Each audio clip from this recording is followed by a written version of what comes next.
للبارسا، خطيرة المحاولة. الله الله، في صراع الليغا لا يغيب البارسا، لا يغيب البارسا، هو الدائم، هو أول من يصل، أول من يسجل، هو الحاضر على الدوام. يا الله يا رافينيا يسجل أول الأهداف بلمسة برازيلية ساحرة، فيها من السحر وفيها من الجمال، من الروعة، من الذكاء والدهاء الكروي في آن واحد، في كرة خالصة هنا وخاصة للبارسا. يا سلام، يا سلام على البداية، بل على الروعة، على الوصول، على المرور، على هدف المباراة الأول في وقت كنت أتحدث وأتساءل فيه عن أول الأهداف. أتى البرازيلي، وصل، سجل البرازيلي وعبر وضرب ضربة لكوبارسي. يا سلام يا كوبارسي، هنا في صراع الليغا لا يغيب البارسا، لا يغيب البارسا، هو الدائم، هو أول من يصل وأول من يسجل، هو الحاضر على الدوام. يأتي هنا ولا يغير من عاداته، يصل ويسجل هدف المباراة الأول لصالح في هذه المباراة. وفرحة هذا الرجل، هنا مر ليفا، عبر ليفا، تقدم، هنا محاولة. الله الله، جول البارسا. لا خوف على من أدمن الحضور، لا خوف على من تفنن أنواع الحضور. البارسا الحاضر والذي يتفنن هنا في عالم الحضور، لا يجيد الغياب ولا يحبذ على الإطلاق. الضربة الأولى ثم ثانية، ربما ثالثة ورابعة. يا الله، ليفا الذي استلم الكرة، كرة كانت رائعة. ضربة ثانية، نسخة كربونية. يا كوبارسي، يا كوبارسي ماذا تفعل؟ يا كوبارسي، هل أنت صانع؟ هل أنت صانع مع أن لامين يامال لعب الكرة الماضية؟ لا والله، لا والله لامين يامال، لا والله كل الجمال، لا والله كل الدلال من لامين يامال. وصل إلى ليفا، ليفا في لقطة هنا، وصل قبله وصل رافا، وبعد ذلك وصل ليفا. كل ذلك في سماء البارسا وفي عالم البارسا، وبالتالي لا خوف على من أدمن الحضور، لا خوف على من أدمن الحضور، لا خوف على من تفنن هنا، من تفنن أنواع الحضور. البارسا يحضر ويسجل ضربة أولى ثم ثانية. الكرة الخطيرة، الله الله، لا يا بارسا لا، هذا كثير جدا، هذا قاسي، هذا لا يحتمل.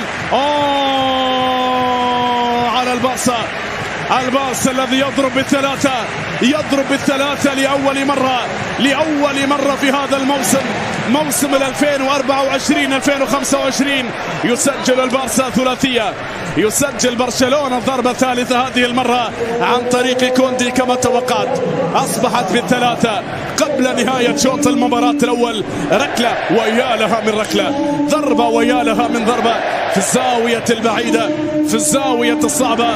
ثلاثية لبرشلونة على بلد الوليد في شوط المباراة الأول من زمن هذه المباراة، في ثاني مباريات البارسا على أرضية ميدان المؤقتة ملعب المونتويك، الذي فيه ومن خلاله يسجل ثلاثة أهداف مقابل لا شيء، أو 3 أهداف على بلد الوليد. يا لها من قسوة، ويا لها من قوة، ويا لها من نتيجة، أو يا له من استحقاق لهذا الفريق أن يسجل 3 أهداف.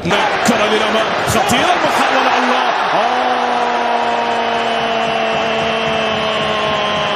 بارسا الزمن الجميل، بارسا الأيام، بارسا الذكريات، بارسا القسوة، بارسا الرباعيات. يا الله، أعدتني إلى أيام مضت، إلى سنوات عبرت، إلى رباعيات، إلى خماسيات، إلى الكثير من المتعة والفرجة في عالم كرة القدم، بل في عالم الليغا. رباعية للبارسا، يسجل هنا رافينيا الذي لم يسجل في المباريات الثلاث الماضية، لكنه بدأ من هنا وسجل هنا، بل وحضر هنا. الكرة مرعوبة لداني روبرت، بعد ذلك إلى لامين يامال، ولكنه لم يكن محظوظا. ذهبت إلى رافينيا في اللقطة الأخيرة وفي المحاولة فيها ومن خلالها رباعية البارسا. نعم، أنا كما ذكرت بل كما توقعت بأن هذه المباراة ستسير إلى الثاني وإلى الثالث، ربما الرابع، ولا نقول ربما الخامس فيما هو قادم من زمن المباراة. البارسا الذي يسجل ويستعيد ذاكرته، ينعش الذاكرة، ذاكرة المحبين. لك من الأيام مالك، ولك من الأهداف مالك، ومن الذكريات الرائعة يا هانس فليك. هذا هو الرجل الذي أعاد الكثير للبارسا، قائد ثورة البارسا الكروية، الرجل الذي مشاهدينا ومتابعينا يأتي الله الله الله. أنا لا أقوى على ذلك يا بارسا، لا أقوى على عرضك الفاتن.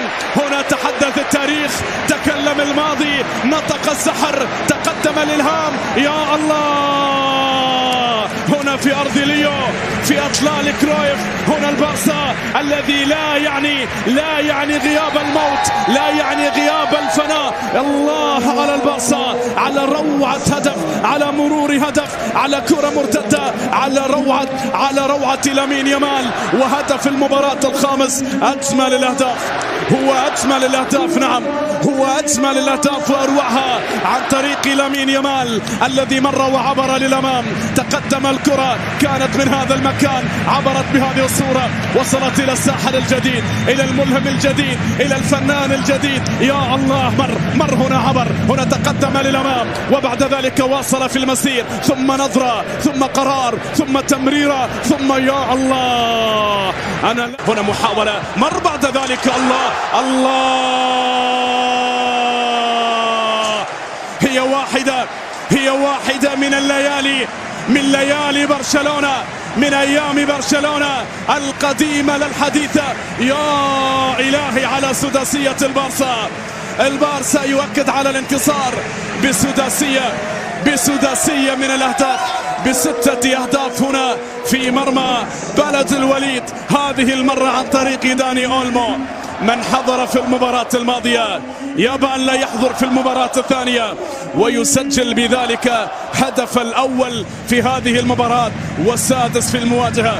أنا كنت أشعر بأن هناك هدف قادم، هناك ضربة قادمة، هناك ضربة سادسة، وفعلا هذا ما جرى وهذا ما حدث. برشلونة على بلد الوليد 6-0 في هذه المباراة. مر هنا دار، وبعد ذلك المرور، ثم تسديدة في الزاوية البعيدة الصعبة على حارس المرمى، فيها ضربة سادسة وهدف لبرشلونة. ثم العرضية، وبعد ذلك الله. هي للتاريخ يا بارسا، هي للتاريخ، هي ليلة من ليالي التاريخ في برشلونة. يا الله، السابعة من ظننا أنه مستحيل أصبح واقعا ملموس، أصبح واقعا هنا على مستوى سير المباراة ونتيجتها. البارسا 7 بلد الوليد لا شيء.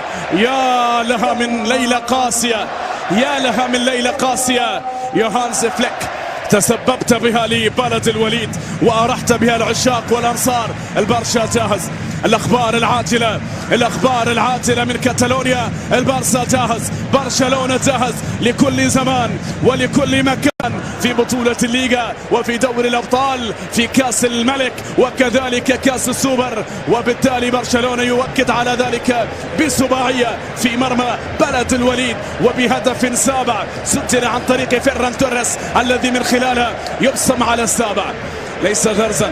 هذه 7 أهداف كاملة. إن أعجبك الفيديو لا تنسى الاشتراك في القناة ليصلك كل جديد.